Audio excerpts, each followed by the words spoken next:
Today, I would love to cover the proteins, the power of protein, so to speak. Most often than not, what we hear about protein is, hey, how much do I need to eat to kind of build a muscle and what else?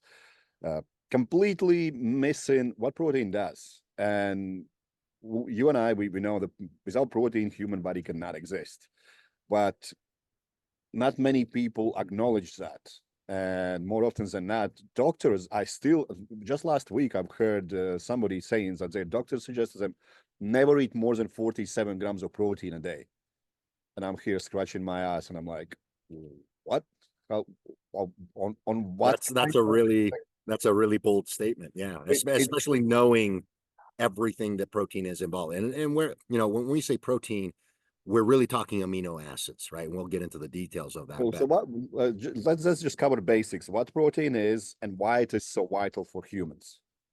Yeah, and I would say vital for all living organisms, right? And that is So protein, right, is the amalgamation of amino acids. Now, amino acids are building blocks, right? And everybody kind of understands everything up to that point, right? In that sentence of their building blocks. So, and then from there, their mind kind of jumps to, oh, they're going to help build, my shoulder muscle or my bicep muscle or whatever. I'm like, yeah, that's kind of what will happen when there's a stimulus for that. You can't just eat an enormous amount of protein and build biceps, even if you train them a little bit. You're going to have to train and give the body a stimulus to build that structure. But on that same concept, there are structures in your body that need rebuilding all the time that are irrelevant of what you're training. And that is things like heart muscle, the muscle in your intestines, the muscle in your diaphragmatic breathing. There's a lot of muscles that you don't really have control of, but they are working all the time. Those are being rebuilt all the time, and they are muscles just like skeletal muscle, and they need amino acids flowing to them all the time. 47 grams of protein is not even remotely close to enough for the day for somebody to be able to efficiently rebuild all of the muscles that, and I just listed like literally a handful, right? Like your heart, your lung muscle, diaphragm muscles, your intestinal muscles. That's just like a fraction of the passive muscles in your body that you don't really have control of that are working all the time.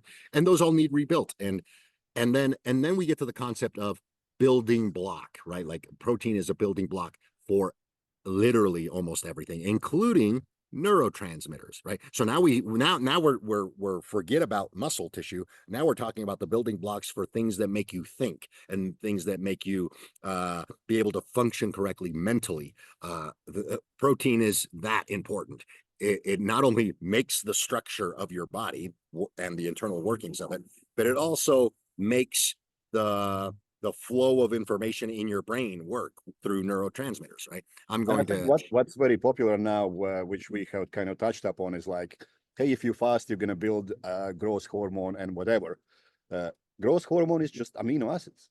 Without protein, you're not gonna build it. That's 100% true. Hormones and all those kind of things require you to consume protein that's broken down in amino acids and redesigned in whatever the hell your body needs at the moment.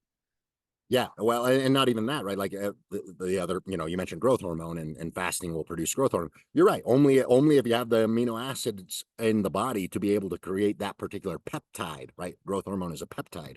Now, having said that, right, that should kind of resonate with a lot of people. Another thing that's very popular right now is peptides of all kinds, right? They all come from amino acids. GLP-1 drugs, they're simulating a peptide. It's literally a peptide that you produce in the stomach naturally. Well, what happens if you don't even have enough amino acids to produce that peptide? Even if you're stimulating it correctly through lifestyle behavior changes, then you're not going to make it, right? So do you really have a deficiency of semaglutide, or do you have a deficiency of amino acids, right? Like, and this is why we see that protein-rich meals are usually more satiety-driven.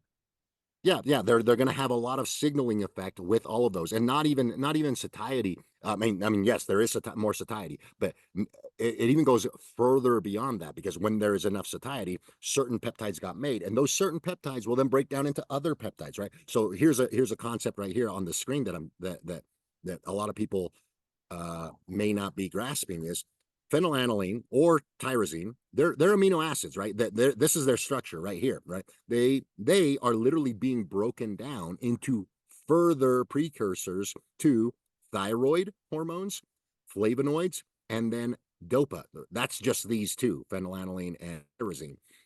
Those then further with stimulation, right? So the amino acids of, let's say you just consume a large protein meal, something around 50 grams of protein. In most studies, especially done in the morning, the first 3 hours of waking up, ideally the first hour of waking up, stimulates this in a big way. Dopamine, adrenaline, and noradrenaline production gets ramped up, along with the satiety that came from other amino acids at the stomach level. So you increase satiety and then you increase mental well-being. So if I feel satisfied hunger-wise and I feel really good mentally, don't you think you're going to be way more productive and way less distracted about everything else that's going on that day? Just that one 50-gram protein meal in the morning will stimulate these types of effects. Done regularly, it does it even more, because your body no longer has to worry about how much amino acids are coming in at different times of the day, and it doesn't down-regulate mental activity because you have the precursors here. And then if you combine that with certain activities, like this particular set of amino acids are a little bit special compared to other amino acids. We're talking phenylalanine, tyrosine, and tryptophan and histidine. Sorry, I don't know why my mouse is so messed up. But either way, those four right there are a little bit different than other amino acids, because if you notice the amino acids that I just listed, they have a very unique structure compared to other amino acids. That structure is actually just like our cholesterol talk with production of vitamin D. This is coded. These are coded for specific frequencies of light. Specifically, UV light, UVB and UVA are what transforms these particular four amino acids into these downstream production neurotransmitters. For example, tryptophan, you eat a lot of tryptophan, it's not going to immediately turn into serotonin unless there is UV stimulation at the gut level that will turn tryptophan to serotonin in a big way. So amino acids combined of eating at the right time of day, right? So and that's why I say most studies show this with a big bolus in the morning, because most people will get some kind of light stimulation for the next 10 to 12 hours. That's going to facilitate the movement of these. If you ate this big bolus of protein in the evening, it's not going to have the same effect. It's going to have a different effect. And you might not get the same upregulation in neurotransmitters the next day, depending on how big that meal was, right? So timing starts to become a lot more, how would I say, intertwined with feedings of protein when you start to understand this concept of proteins get broken down, and some proteins specifically have specific absorption spectrum of light frequencies that help them turn into the very useful things. Like just look at this top line right here, right? If you have thyroid problems, you need to start here, right? You need to start here, and then you need to see, oh, am I stimulating enough photosynthetic stimulation at the right times of the day to carry these two amino acids all the way to T4 and T3 production. How frequently do you see in your screening process, in your blood analysis processes, and your interviews that people who have this kind of issue with thyroid are usually more often than not in calorie deficit and don't go outside? I see it quite a lot. Yeah. It's usually a combination of both, and it doesn't even have to be a calorie deficit. It just has to be a protein deficit, right? Like this is very common in females. Then you ask them, well, how much protein do you eat during the day? They're like, I don't know, 70, 80 grams of protein. That should be enough. I'm like, that's not even close. That's like maybe half of what you should be eating for the day, right? So that's a big change, right? Like 100, let's just say 80 grams of protein is going to carry quite a bit of calories, right around 400 calories. So it's kind of a combination of calories, but mainly a protein deficit. Specifically, if you, and you can kind of start to see some of these results by just shifting where they place their protein, even if they're not eating large boluses. The first thing I like to have them do is, well, let's start with 30 grams of protein in the morning when you wake up, right? Let's start with a good actual meal that has 30 30 to 40 grams of protein, which is kind of the minimums to stimulate these effects, and then go outside, right? Or vice versa, go outside and then come inside and have a big breakfast and then go about your day. Something to that effect is usually where we want to start. But these are things, right? And here's another thing, right? If you are somebody that's been able to tan in the past, so this is taking your genetic individuality into perspective. Again, melanin has to come from these amino acids. So if you're somebody who, as you have aged, you've been, how would I say, conned into thinking that fasting is excellent all the time and that type of thing, well, then you're not even stimulating you're probably not going to be able to melanate correctly. If you're fasting, let's say, a 16-hour fast, and you're not eating protein regularly until like 7 p.m. or 6 p.m., well, how are you going to create melanin when amino acids aren't abundant at the time that you're needing to create melanin? Because remember, each one of these stages is a stimulation effect, right? So, and what you just described is kind of completely different topic as well. I think me and you both saw this the study where they try to figure out how to send people to Mars. They need melanin, they need selenium. And at the same yes. time, we tell, hey, use sunscreens. Like, Yeah, well, yeah. I mean that's exactly right? that's a slightly different topic, but literally the same. It's different, but it's actually intertwined into the protein conversation, right? It's What just they're basically saying, you need this to be healthy. yeah, You yeah, need your in a protein big and you way, need your carbs. way beyond muscle tissue, way beyond muscle tissue. So now I would like to dig in with you about protein sources of protein. How important are they? Because we know a lot of people now will try to go vegan, will try to go more plant-based, will try to go fake meats and all those kind of things to protect the environment or whatever the hell else they have in mind by doing so. How important it is to pick the right protein source to get these amino acids for them to actually look after their hormonal health and well-being, muscle growth, and so on and so forth.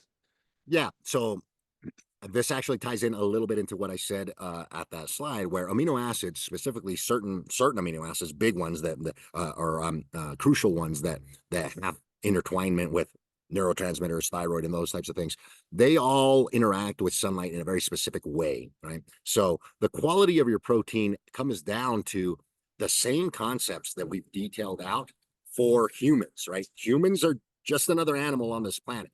So the things that are going to make, for example, there's the talk of like, oh, grass-fed beef versus regular raised beef is, a hot topic.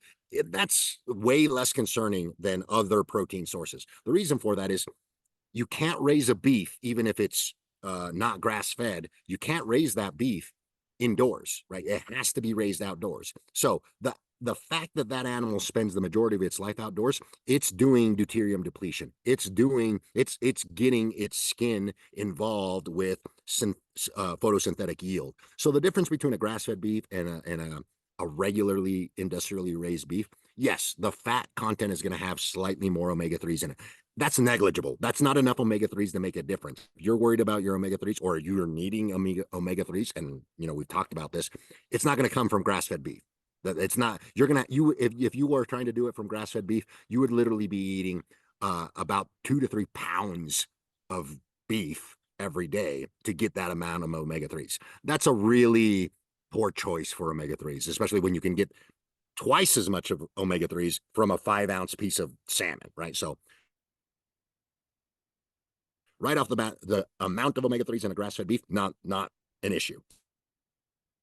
The difference between a grass-fed beef and a regular fed beef is not going to be any different, other than possibly if the animal is sick. Now, that's a much more higher likelihood in an industrial environment, but that's irrelevant. That's a different type of thing because the animal was actually sick. But a healthy, regular raised beef versus a grass-fed beef, you're not going to find much difference other than the fat content, and that content is negligible. Now, let's take that concept to another animal that's very popular, chicken, right? Chicken is something that a lot of people eat. A lot of people really enjoy it. But that's where I would spend the money to get a farm-raised chicken versus an industrial-raised chicken. And it's not because of what they're feeding it. It's because of the environment that the chicken lives in. When chickens and a lot of fowl, industrially raised fowl, can be raised entirely indoors from start to finish. Now, if you've been paying attention to the series that we've been putting together, that's a big red flag, because those tissues in the industrially raised chicken are going to be deuterium heavy and not deuterium depleted because it's not involved in sunlight. It's actually going to be an animal that's dehydrated, that you're literally eating dehydrated tissues, and the deuterium content, the hydrogen content in the tissues of that animal, specifically the fat content of that animal, is going to be entirely deuterium heavy, meaning that when you consume it, now your processing of it is going to be completely different than a farm raised chicken that happens to go outside. That is the thing that I pay attention to when it comes to quality of protein sources, is what environment does it actually get raised in, right? And so now let's take that a step further to plant-based proteins, right? So when we talk about plant-based proteins, the majority of it's going to be soy or pea protein. There's some unique ones that are like grains, like quinoa and things of that nature, that have the right amounts of amino acids that call it bioavailable or complete. But most people are going to find themselves, if they're going with a plant-based protein diet, it's going to be pea protein, it's going to be soy protein. Those, again, for industrial purposes, are completely synthetically grown, and that changes the spectrum of how your body's going to handle them. Now, let's kind of set that aside for a moment. Let's say that your soy protein is entirely organic and your pea protein is entirely organic and raised outside. The synthetic yield that was required to produce those protein sources is going to be a high sunlight environment, a very high sunlight environment. That means that when you consume them, if you are not in a high sunlight environment, you're going to have problems digesting that. This goes back to the talk that we had about how the food that you eat is actually an electric or electromagnetic frequency signal of your environment.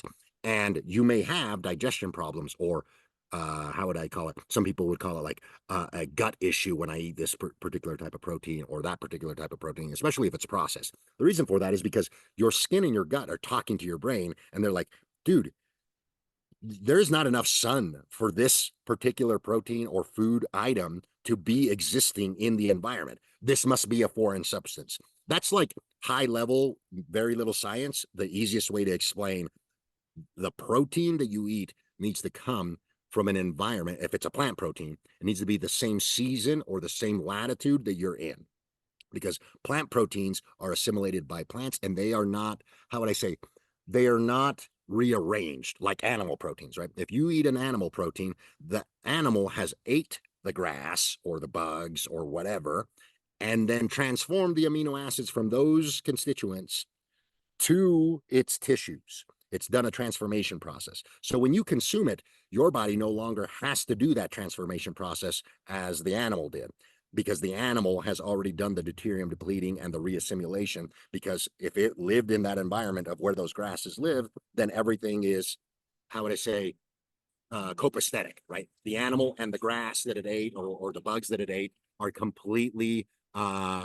intertwined and being assembled correctly, so that when you consume those animal proteins, even if you consume those animal proteins in the winter, the microbiome, the gut and the brain and the skin are communicating correctly of, oh, these amino acids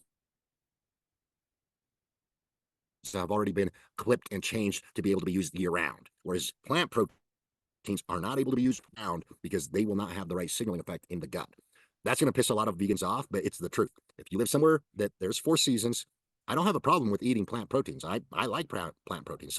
Some I love edamame, which is soybeans, right? Like they're super tasty if you cook them right, and I don't mind eating them. I just don't eat them year round because I don't live in a place where I can handle them year round. Now, if I lived somewhere near the equator, I'd probably eat a lot more plant proteins because my body can handle them, and they're tasty as well, right? This is irrelevant of ideological thinking, right? Like of saving the environment or saving animals. This is just from a perspective of, how does your body work?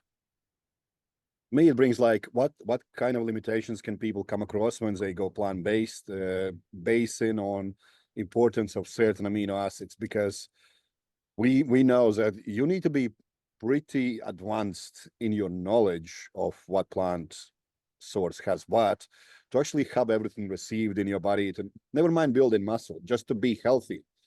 So Yeah.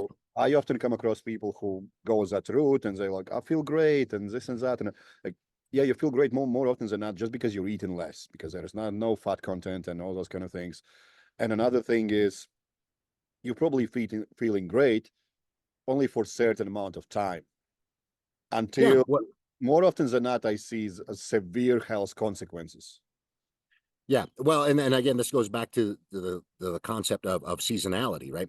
If you, for example, right now in the middle of summer, if I went completely vegan, I'd probably feel fantastic for these next couple of months. The moment, 3 or 4 months from now, when winter comes, I can promise you I'll start to have digestive issues.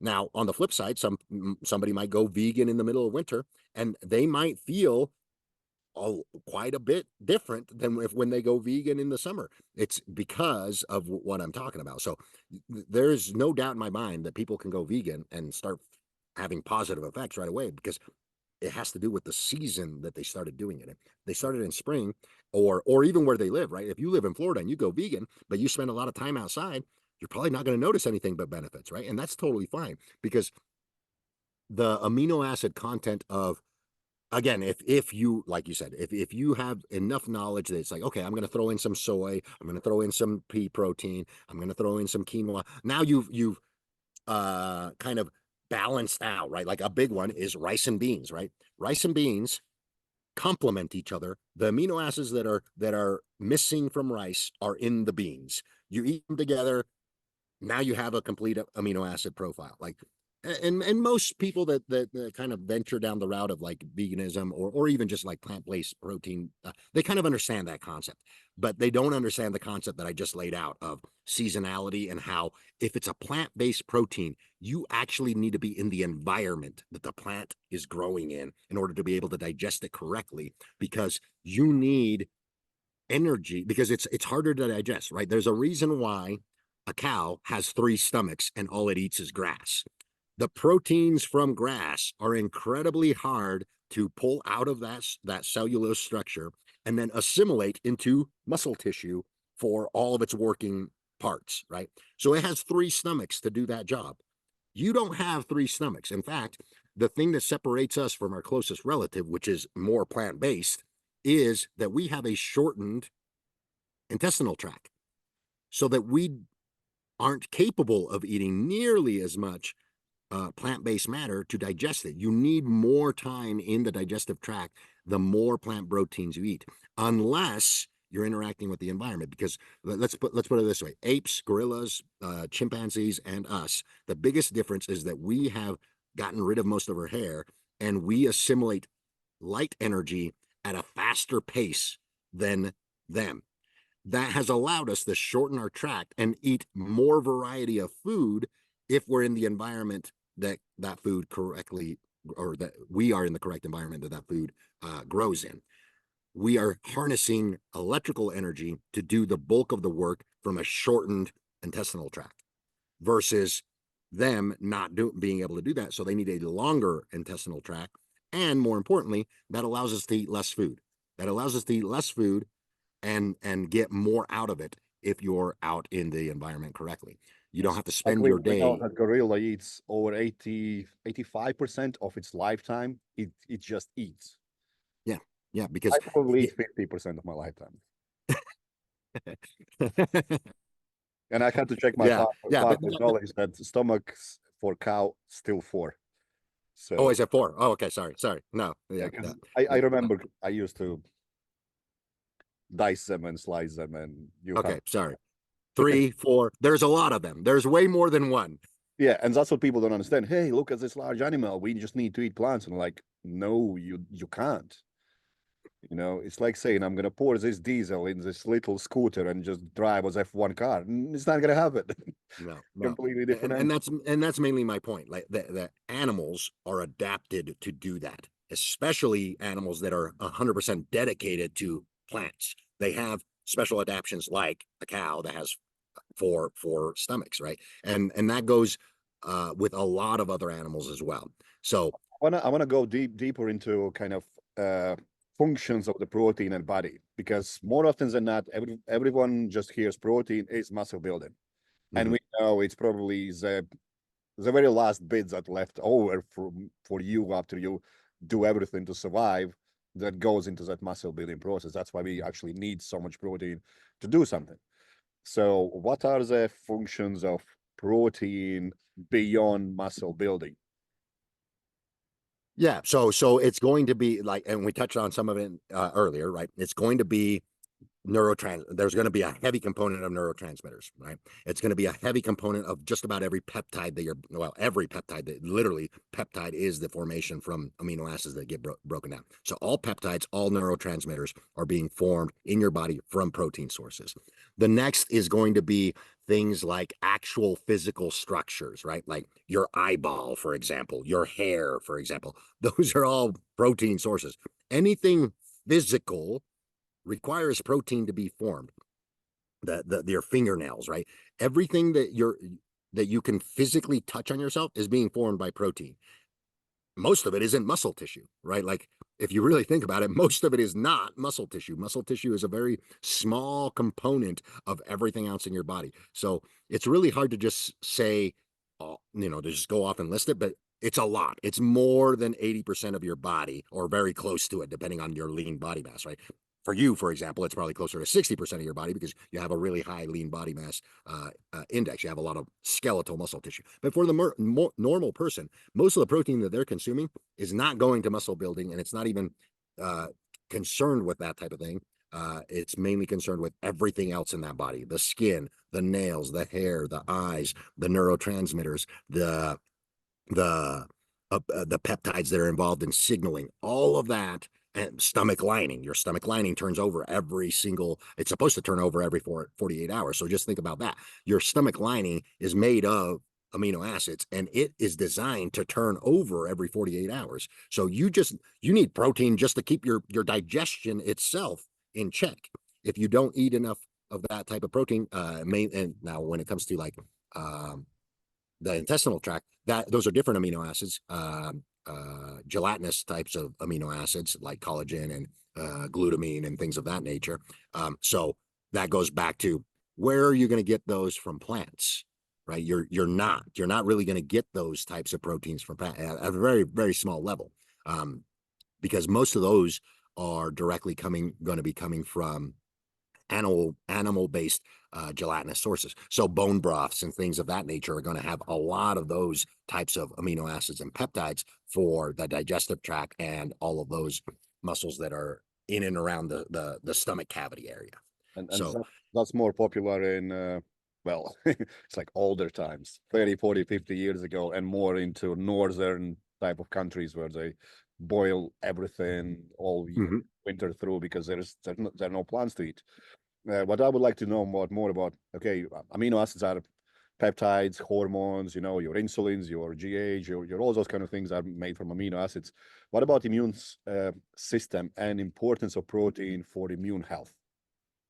Yeah, so there's going to be a big intertwinement there, because the immune system starts at amino acid structures, and in particular T cells and B cells, right? Like we know that T cells and B cells are located in specific parts of the body. Those parts of the body also involve heavily the skin and the gut, right? So if your skin and the gut require a good amount of turnover, right? Because your skin turns over fairly quickly, and so does your gut. Then your immune system, the GOLT, where your T cells are right behind the gut, and the subcutaneous layer of your immune system where the B cells are, that's going to be very. I don't want to say that amino acids have direct input in the immune response, but the structures that they are located in are heavily going to be dependent on having good structure. Like think about it like a damaged house versus a good house that's going to have a completely different response inside of a storm, right? So if your skin is underdeveloped for any reason, whether it's amino acid based, right, because you can't create melanin correctly or you can't do any of that correctly, then UV stimulation on the skin will have a different effect on the B cells directly underneath it. Same thing goes for the stomach. Now, the cells themselves, right? The B cells or the T cells themselves, those are going to require amino acids to be formed. Cells require amino acids to form certain structures in the cell. So again, every single cell going to the microscopic level is going to require amino acids to be broken down to form the structures of the cell, to make the cell membrane rigid or less rigid depending on the particular cell that we're talking about. But yes, the immune system cells, T cells and B cells, are going to require amino acids for the actual physical structure itself, and then they're going to require the right amino acid profile to be able to make the structures that they are adjacent to, right? So B cells being adjacent to the skin. If your skin is healthy because you eat a good amino acid profile and you get good sunlight stimulation, then the B cells directly underneath it are now getting much more efficacy of the right tuning of the environment for the immune system to work correctly in a certain environment. So something that comes to mind that will do that is electromagnetic fields. If you have an electromagnetic field that interacts with the skin all the time, for example, you spend all time indoors, or maybe you work a job that is around power stations or things of that nature, or you live next to one, right? You're going to have an electrical charge now on your skin pretty much constantly. That's going to degrade amino acids. That's going to let more or less frequencies through to the B cells, and the B cells are now going to be tuned differently because of the amino acid degradation from the electromagnetic field on your surfaces. So now the B cells are going to respond completely different. So you could get something like psoriasis, or you could get something like other autoimmune type issues at the skin level because the B cells are interpreting something that is inaccurate, right? It's about accuracy of information when it comes down to amino acids at other, devoid of muscle tissue. Amino acids at other places are about communications, right? When we said amino acids are involved in neurotransmitters, that's communication. When we said that amino acids are involved in peptides, that's communication, right? Amino acids are heavily involved in communication of your environment and your body and different parts of your body with other parts of your body. That's break the it down like concept. that. It kind of brings me to what we call back home is farmer strengths.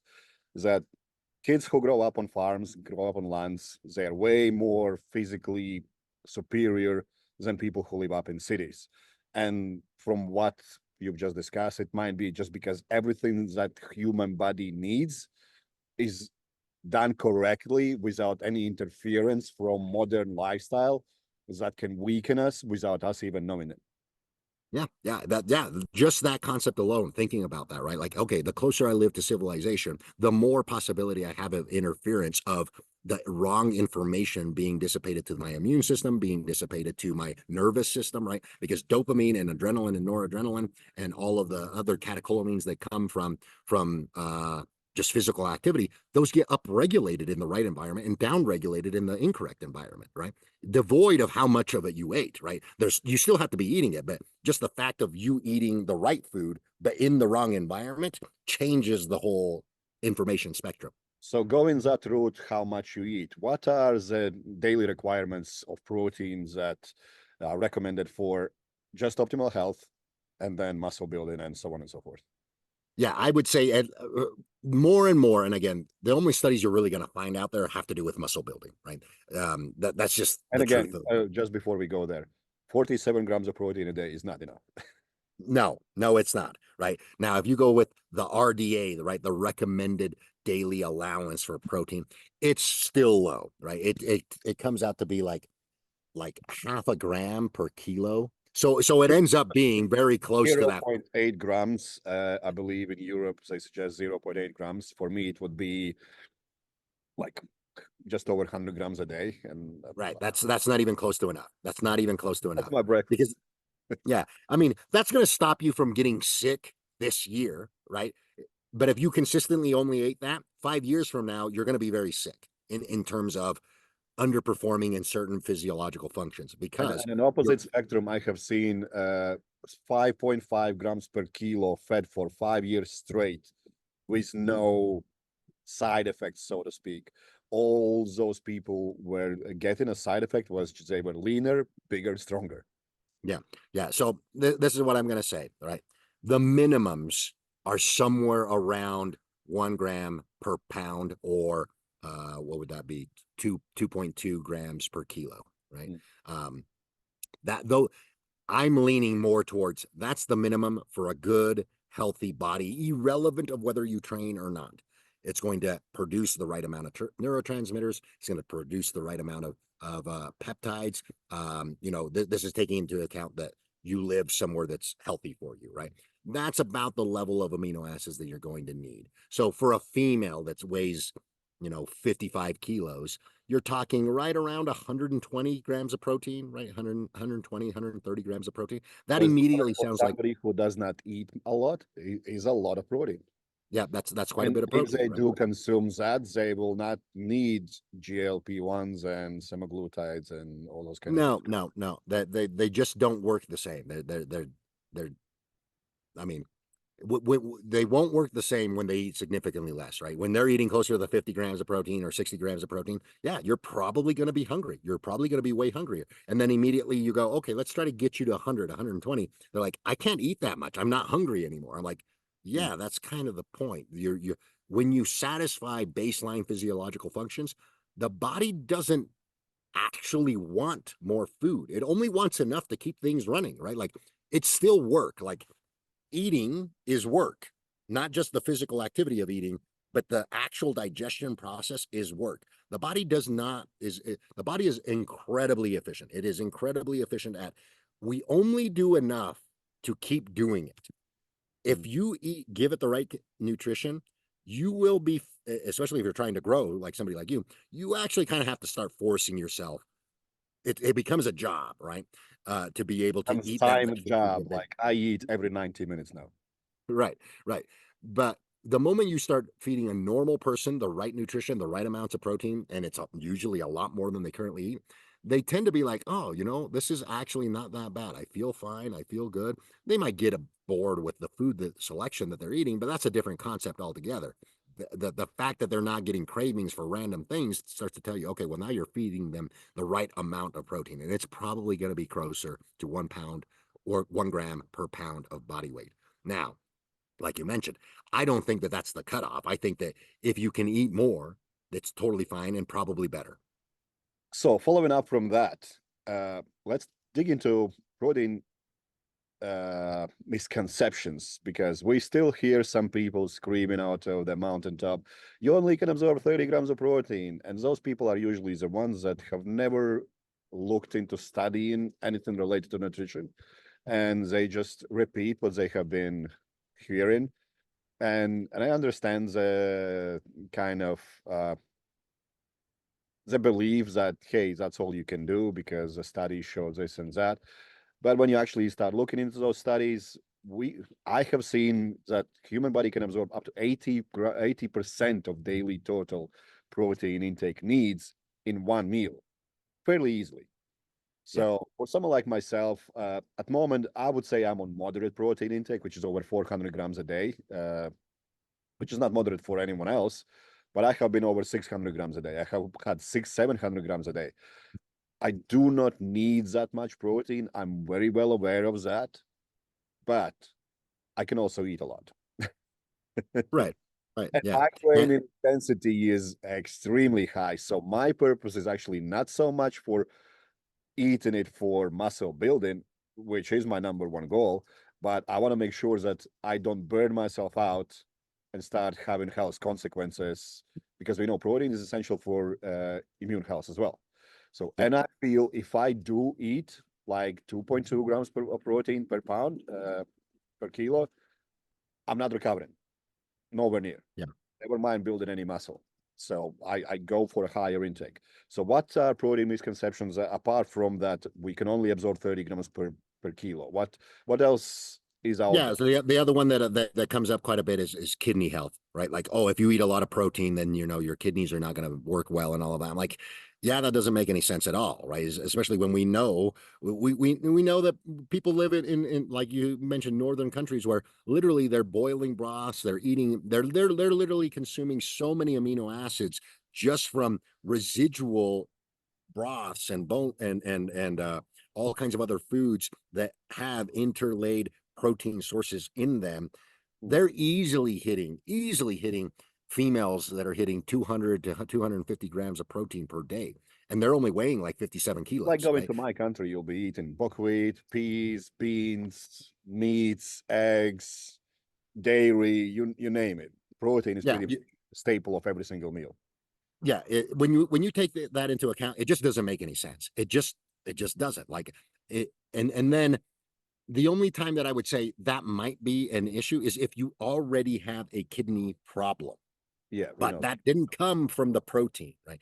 That's probably the one thing that is an uphill battle, that a lot of people don't understand is when your kidneys go bad, it's almost never the protein that you were eating.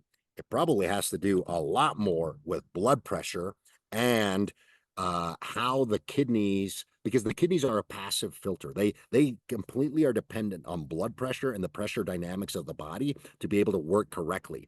And just like a very fine filter, if you can blow that up by just having too much blood pressure.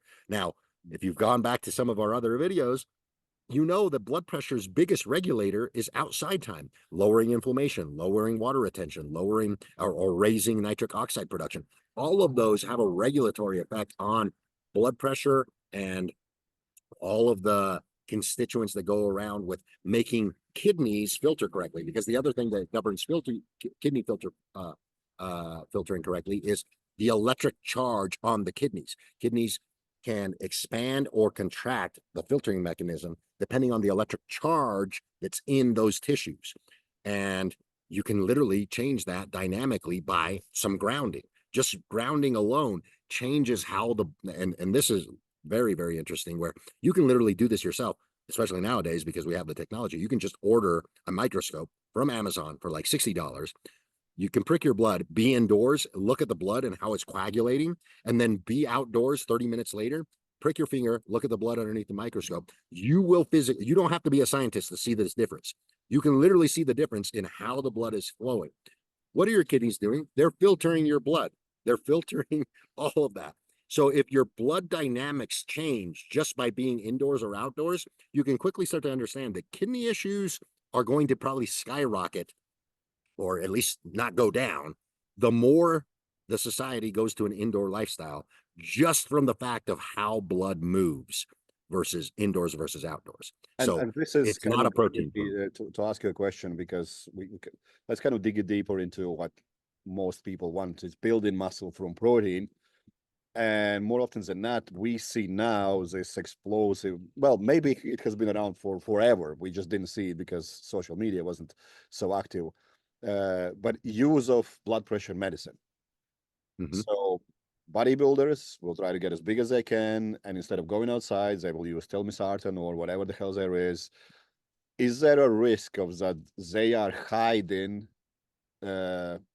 ability to catch out early, that they are harming themselves? It depends on the blood pressure medication. I would say, because, for example, metoprolol is also a blood pressure medication, or it can be used for blood pressure. It does it at the beta cell level, right? So it's actually reducing heart output. That will definitely hide the problem, right?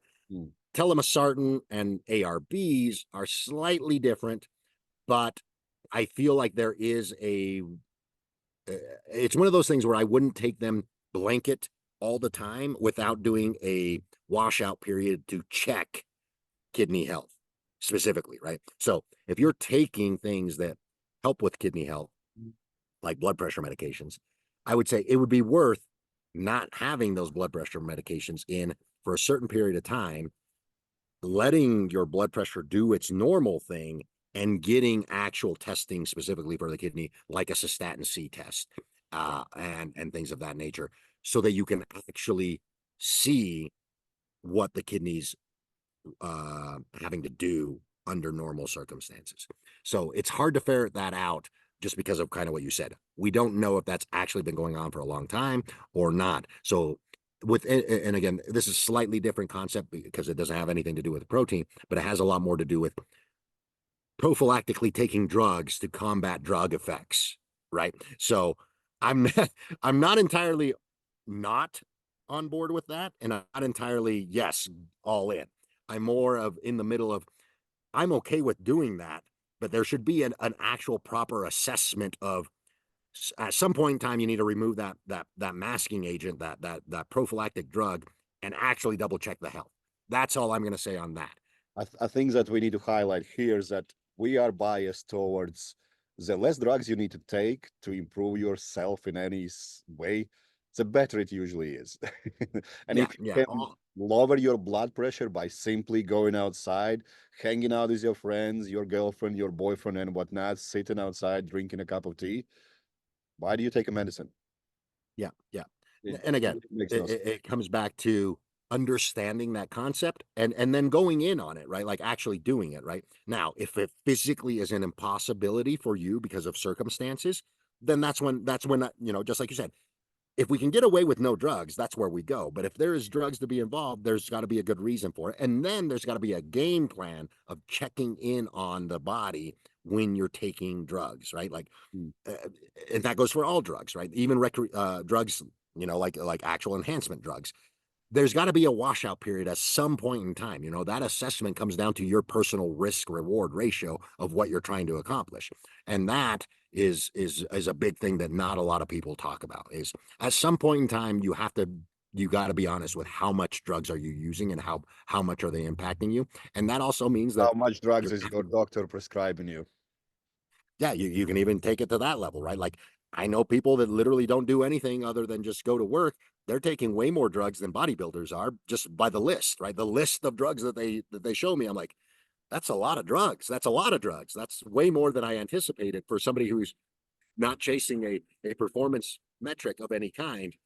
So yeah, there's got to be some way to be able to, right? And there is a way, right? The way is, hey, you go off the drugs, you see how bad your health is, and then you go, okay, what are my lifestyle things that I must change to get rid of some of these, right? Let's pull you back in a protein talk. Let's wrap it up. Yeah. Some strategies for optimal protein intake. You already mentioned that, hey, having a larger bolus of protein in the morning makes way more sense than fasting and doing it at night, even though people who are just calorie counting and whatnot say it makes no difference. I would beg to differ completely. I've been doing all kind of nutritional strategies for decades, and there is huge difference on if you do certain thing at certain time. So what would you say? And then the reason why is because most of those studies are looking at the end product, right? Like everything that we talked about so far is, hey, protein does all of these things that we talked about first, and then muscle building is kind of the last thing it does. So when you look at it from that perspective, yeah, it's not going to make a difference because it's got to check all these other boxes first before it does the thing that you're measuring, right? You're measuring at the end of the chain. So it's not surprising that there is no difference of where you eat the protein in relationship to muscle building. I probably agree with that. Now, there's definitely going to be a difference on your mental state, on the amount of hunger that you carry, on the amount of mental faculties that you possess throughout the day when you're eating a certain amount of protein at certain times of the day versus other times of the day. Absolutely, just like you, I agree 100% with you. There's no way you can tell me that it doesn't make a difference. It might not make a difference to the shoulder tissue that I'm trying to accumulate or bicep tissue that I'm trying to accumulate. That's probably true, but it's definitely going to make a difference to my mental well-being and my satiety and all of the above, right? So well, give us a quick breakdown about optimal protein feeding for human being who is trying to be fit, healthy, and improving their strengths, building some lean muscle tissue, because we know the more lean muscle tissue you have, the higher chances you have to have really good quality of life for as long as possible. And let me know if there are any differences that you would consider depending on genders. Yeah. So let's start with that one first. Depending on genders, I wouldn't say that there is any real difference. There isn't going to be anything that measurably different. Okay, so this is for everyone. The first big meal of the day, breakfast, should be the heaviest in protein, right? The reason for that is protein takes a long time to digest. You want that amino acid profile active, not just in the stomach and in the blood around the stomach. You want it actually dissipating to the rest of the blood in the body for the rest of the day while you're being active. So that's number one. Suggest this in a real food, so to speak, or a supplement here, or I would say the first feeding, protein and carbs, depending on year of season. I would say the very first thing would be the first meal, ideally, right? This is about ideal situations. Is the first meal of your day should be real food exclusively. It doesn't mean that you can't have, a protein creamer to go with your meal, but there should be heavily real food. The reason for that is the constituents and the pace at which things are going to be digested are going to be completely dictated on that for the rest of the day. Then the next meal of the day should be, and again, this is where individuality comes into play. Steak and eggs for breakfast. Right. Yeah, steak and eggs, and then if it's the right time of the year, put some toast on the side, or hash browns, potatoes, whatever, right? Or even if it's a high sunlight environment, it could be steak and eggs with mangoes, or steak and eggs with other fruit, right? If it's the right time of the year. So the breakfast meal should be heavy in protein and any real food that you're going to be consuming for that time of the year for your caloric load, right? Now, the amount of protein, this is irrelevant of gender, right? This is irrelevant of gender. It should be somewhere between 40 and all the way up to 70 grams of protein for that first feeding. For a really big individual, it can be higher than that. There isn't going to be a problem. But those are kind of the minimums. Even for females that are small, it should be, you're trying to get them close to that 40 to 50 gram range for neurotransmitter productivity for the rest of the day. Then the next meal of the day should be, depending on how many meals you're going to eat, it's either going to be somewhere around noon, or you're going to split the difference and have kind of like an early lunch and an early afternoon lunch as well, or right in the middle of the day. Those meals should be, they can be significantly less in protein, significantly meaning they can be cut in half. If you ate 60 grams in the morning, you can eat 30 grams in those middle meals and be totally fine. And then into the evening, if you're a small person, that's where you're going to eat the least amount of protein, but also the least amount of food, right? Because I'm not saying that calories don't count. I'm saying the quality of the calories matter more, right? Real food in the morning for sure. That's optimal number one. In the middle of the day, you can kind of start to taper down your food or food quality if that's fits your lifestyle for whatever reason. If you're a really busy person, maybe you can only have on the go type of food in the middle of the day.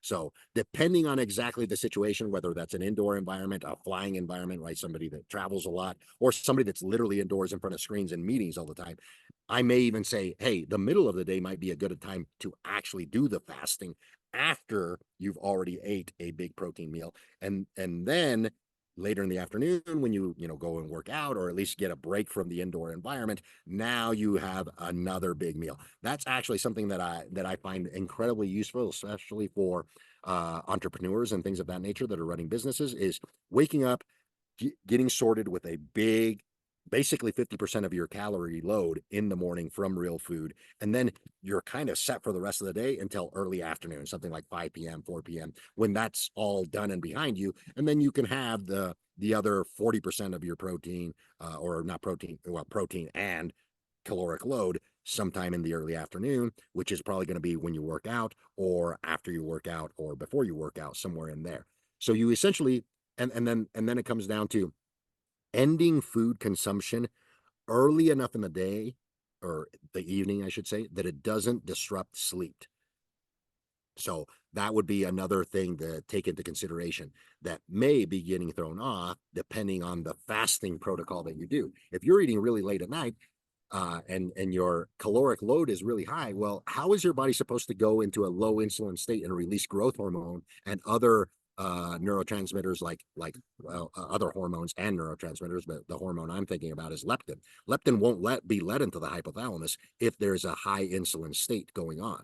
So that's also a consideration to understand of food timing. You're not really designed as a diurnal creature to be digesting, like your physiology isn't really set up in a circadian mechanism manner to be digesting food late into the night when you're supposed to be asleep. So those are all the considerations that I would take. So essentially, you're going to want to eat your body weight in protein, and you're going to take the biggest bolus of that in the morning, and then you taper it down as you go. So body weight in pounds in protein, split up. You can do as little as 2 feedings or as many as 6 if you wanted to, as long as you get your biggest feed in early in the day. Try to go for high quality foods instead of supplements, instead of protein bars. That's a completely different story, if you want digestive issues, yeah, go on, be my friend, but probably try to avoid that. And Yeah. in a long sense, if you are aiming for the healthier, more physically capable being, you kind of always balance in that not calorie surplus or calorie deficit. You always try to be in the middle, because you can build muscle without being in calorie surplus. We know you can do that as long as you have sufficient amount of stimulus and protein intake. And what I like what you mentioned about like people who are running businesses and let's say working office and whatnot. We know that ghrelin, hunger hormone, actually makes you think sharper. So being hungry will actually be beneficial for your productivity, unless you let it slip way too far. Yeah, and that's what I'm saying, right? If you eat a big protein breakfast with 50% of your calories in the morning, right? Most people that are in businesses and stuff like that, they're waking up at 5 a.m., 6 a.m. Eat it at that point in time.